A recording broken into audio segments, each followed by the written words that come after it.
кога, да речеме, ако некој бил и го посетил Лувр, во периодот кога јас го посетив, а мислам дека е тоа постојана поставка, може би имаше еден од луевите, од француските луеви, да не сгрешам сега кој беше 14 или 16, бил буквално фасциниран од Александар Македонски. Во историјата тој е запишан како Александар Македонски, големиот, така се викал. Тоа што сега тоа се бриша македонски по енциклопедиите што се форсираат британика и слично, тоа е друга приказна и друг проект.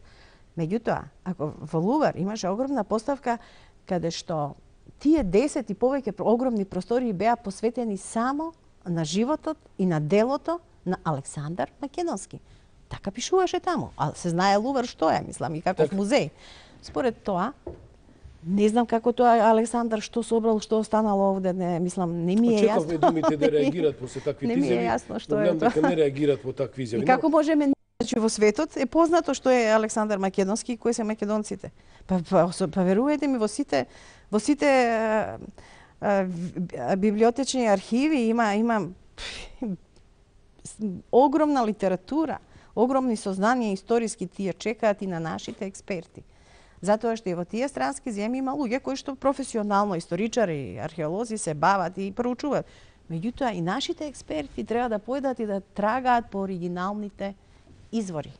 Дали е страв, имаме ние незнање, нешто веќе, страв? има нешто веќе, има веќе кај нас доста од таа, мислам, нешто има, нешто, тоа е само зрнце што е веќе станува достапно на македонската публика, цела среќа.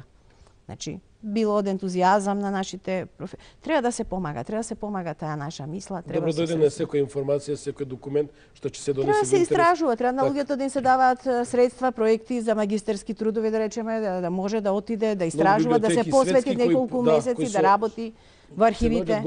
Во архивите на Ватикан, во архивите на секаде има. Мислам, она што е отворено во Москва и така, има уште многу материјали кои што треба да се истражуваат и се разбира, мислам, немаме ние од што да се срамиме и се уште има овдека умови во оваа држава и така.